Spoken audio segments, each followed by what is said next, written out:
Hello, my friends, and welcome back to The Healthy Way. I am Dr. Stefan. Today, we are talking about an organ that almost nobody thinks about until something goes wrong, and by then, the price can be very high. Your pancreas.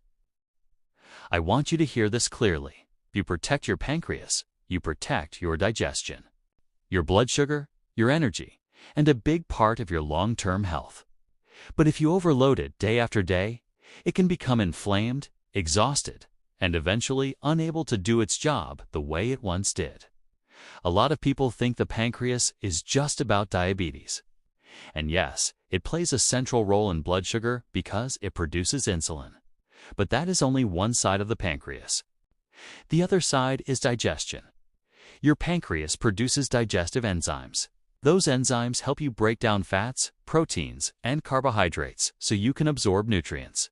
If the pancreas struggles, people can feel bloated, gassy, heavy after eating, and they may notice changes in their stool. Low energy and sometimes unexplained weight changes. It is not always obvious. But the body starts to tell you that digestion is not working as smoothly as it should. So today, we are going to talk about how to take care of your pancreas before it is too late. Not with fear, with clarity, with practical steps that reduce inflammation, reduce overload, and support your body's natural rhythms. I also need to say this. If you have severe abdominal pain that goes through to your back, vomiting, fever, or sudden intense symptoms, that is not a YouTube situation. That can be pancreatitis, and it can be a medical emergency. This video is for prevention, education, and long-term support, not emergency treatment. If you are ready to protect your pancreas starting today, subscribe to The Healthy Way. Share this video with someone you love who is struggling with blood sugar, digestion, or constant fatigue. And in the comments, tell me what you feel most. Is it bloating and gas after meals, cravings, and sugar spikes, or low energy? Your answer helps me make the next video for your situation. Now, let us start with the first principle of pancreas protection. Stop the daily sugar spikes that force the pancreas to work overtime. The first way people damage their pancreas without realizing it is by creating constant spikes in blood sugar. Every time you eat, your pancreas works. It produces enzymes for digestion, and it also helps manage glucose through insulin. If you are constantly pushing your blood sugar up and down like a roller coaster, the pancreas never gets a break. Over time, that demand can contribute to insulin resistance, inflammation, and exhaustion of the system. Let me make this simple. Your pancreas does not get inflamed because you ate one slice of cake one time. It gets overwhelmed because of patterns. Sugary drinks every day. Refined carbs at most meals. Snacking all day long. Eating large portions late at night. Add stress on top of that, and now the pancreas is being asked to perform under pressure all the time. So what do? We reduce spikes. That does not mean you have to live in fear of food. It means you stop feeding the spike machine. The biggest culprits are liquid sugar and refined starch. Soda, sweet tea, juice, sugary coffee drinks, and then the refined carbs that act like sugar inside the body, such as white bread, pastries, crackers, sweet cereals, large portions of pasta, and big plates of white rice. When you reduce these, something powerful happens. The pancreas starts to calm down. Insulin demand becomes steadier. Blood sugar becomes smoother. Cravings start to decrease. And your energy becomes more stable because your body is no longer riding waves of high and low glucose. Here is a practical rule that helps many people. Build meals around protein and fiber first, then add a smaller portion of carbohydrates if you want them. Protein slows digestion. Fiber slows absorption. Together, they reduce the spike. And when the spike is lower, the pancreas works less aggressively. Also, pay attention to how often you eat. Some people are eating 6 or 7 times per day, not because they need it, but because their meals are unbalanced and they crash. Every time you eat, you trigger a pancreas response. So if you can build meals that keep you full, you naturally snack less and the pancreas gets more time to rest between meals. For many people, the first sign that this is working is not a lab value. It is fewer cravings, less sleepy after meals, less bloating, more stable energy. Now let us talk about stress and your pancreas. Most people do not connect these two, but they are deeply connected. When you feel stressed, your body releases stress hormones, especially cortisol and adrenaline. These hormones raise blood sugar because your body is preparing for action, just trying to give you quick energy. The problem is that modern stress rarely ends with physical action. You are stressed, but you are sitting. So, the glucose rises, but it does not get used by the muscles. That leaves extra glucose in the bloodstream, and the pancreas responds by increasing insulin output to bring it down. If this happens once in a while, your body can handle it. But if it happens every day, you are forcing the pancreas into a constant cycle of correction. And here is where it gets tricky. Some people eat fairly clean. They avoid desserts. They try to walk. And they still have rising glucose and worsening insulin resistance. Stress is often the missing piece. Chronic stress also makes people crave sugar.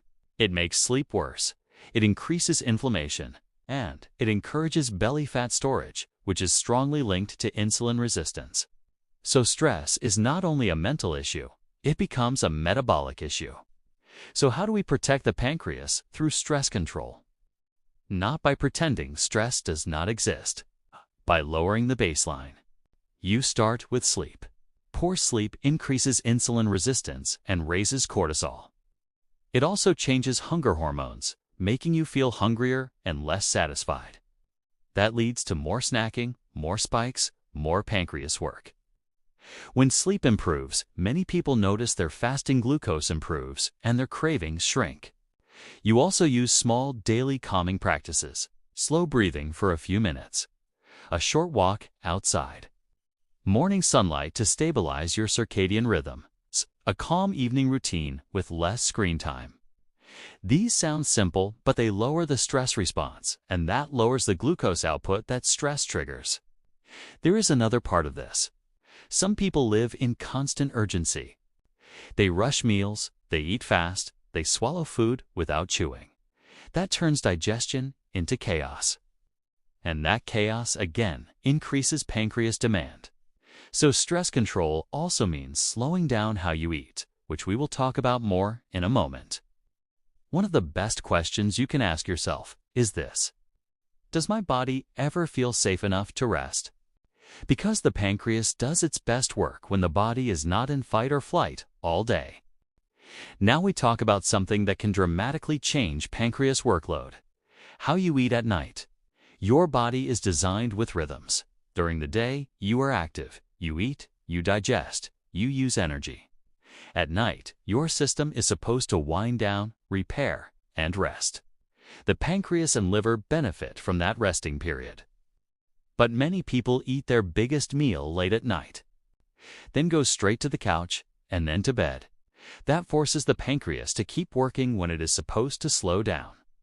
When you eat a heavy late meal, especially one high in refined carbs, sugar, or alcohol, blood sugar stays higher longer, digestion is slower, and insulin demand increases. That means the pancreas and liver are working through the night. This can worsen morning glucose, increase inflammation, and make you feel tired the next day. And then you crave sugar and caffeine to compensate, which keeps the cycle going. So what do? We change the pattern. You do not need perfection. You need consistency. A helpful approach is to make dinner lighter than lunch, not heavier. Another approach is to finish your last meal earlier, giving your body a longer overnight break. This is not about starving. It is about giving your pancreas and liver time to rest. If you tend to get hungry at night, that is often a sign your earlier meals were not balanced enough, or your stress is driving cravings. So you fix the earlier meals by increasing protein and fiber, and you work on stress and sleep. When that improves, night hunger often reduces.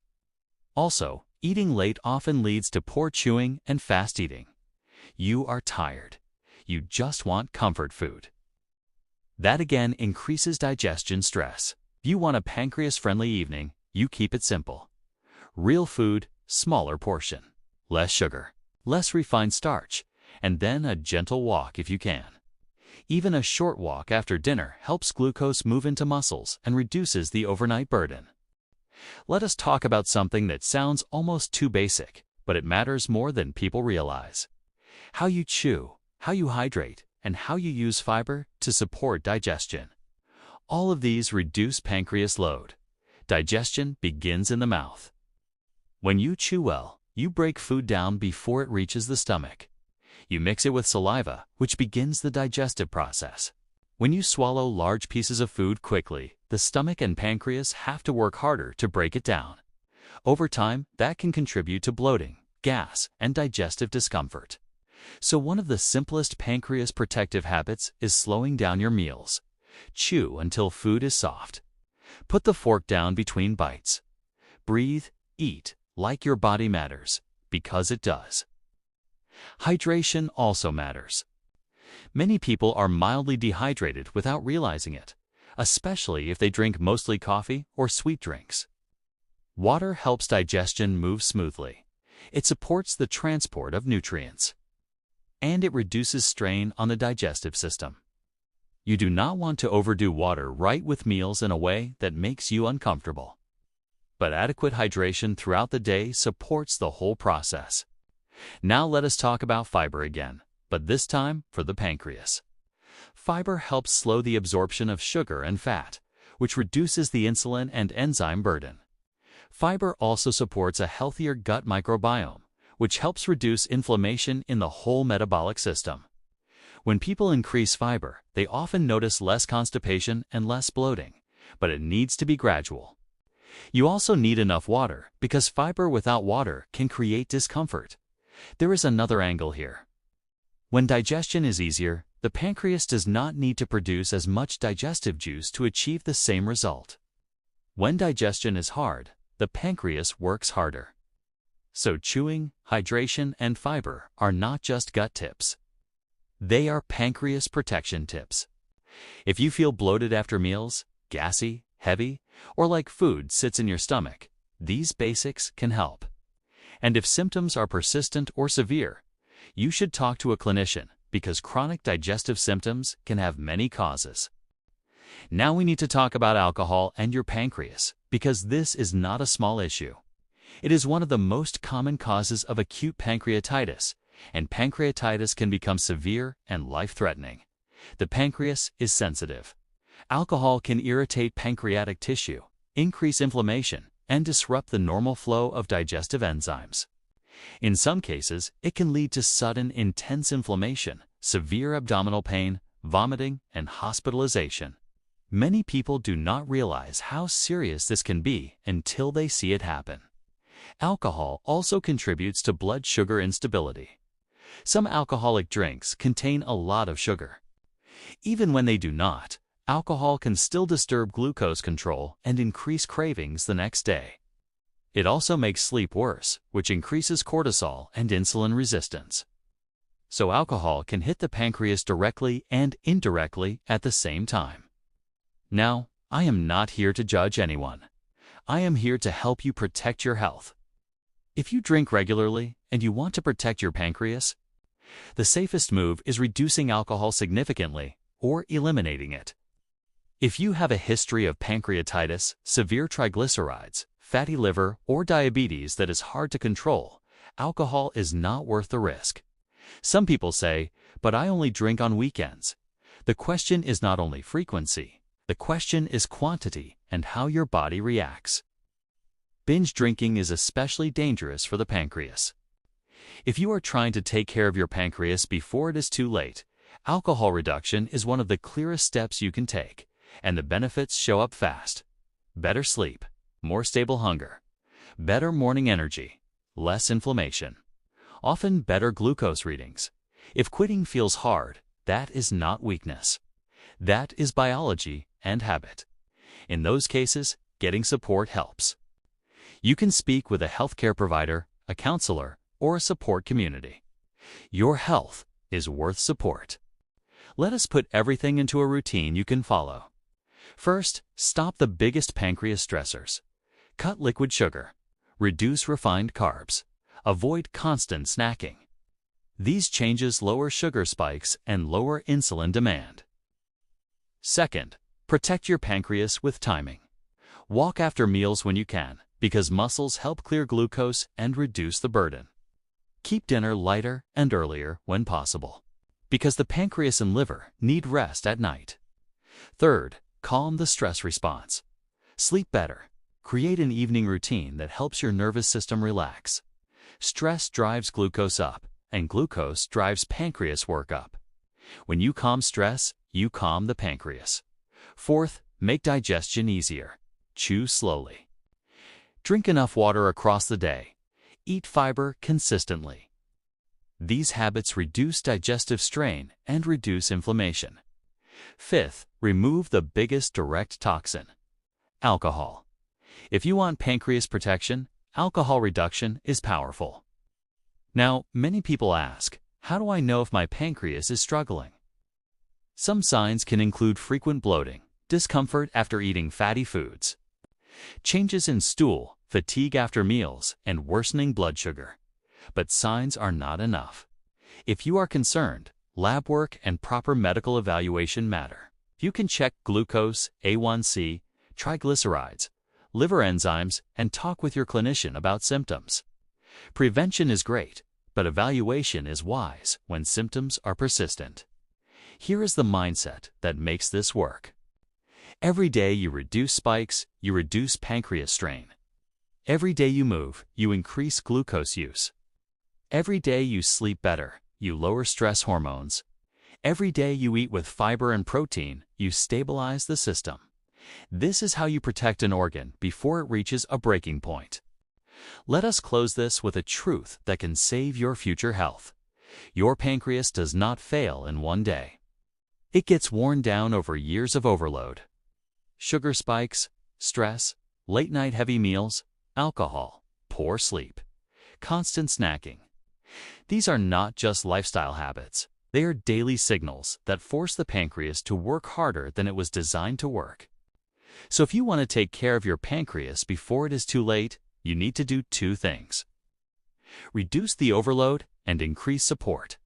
Reduce the overload by cutting liquid sugar and refined carbs, reducing constant snacking, eating lighter at night, and limiting alcohol. Increase support by walking after meals, building balanced meals with protein and fiber, chewing well, staying hydrated, and calming your stress response with better sleep and a calmer evening routine. If you remember one sentence from this video, remember this: protect your pancreas by keeping glucose steady, digestion simple, and nights restful. Now, I want you to tell me something in the comments so I can help you more precisely. Do you struggle most with cravings and sugar spikes, bloating and digestive issues, stress and sleep, or late-night eating? Write just one of those and I will make the next video to solve that exact problem. If this video helped you, subscribe to The Healthy Way. Share it with someone you love, 'cause most people do not protect the pancreas until after damage has started. And if you want more videos like this, hit like so the platform shows it to more people who need it. I am Dr. Stefan. Thank you for being here. Take one step today that gives your pancreas relief. Your future energy, your future digestion, and your future blood sugar will thank you. See you in the next episode.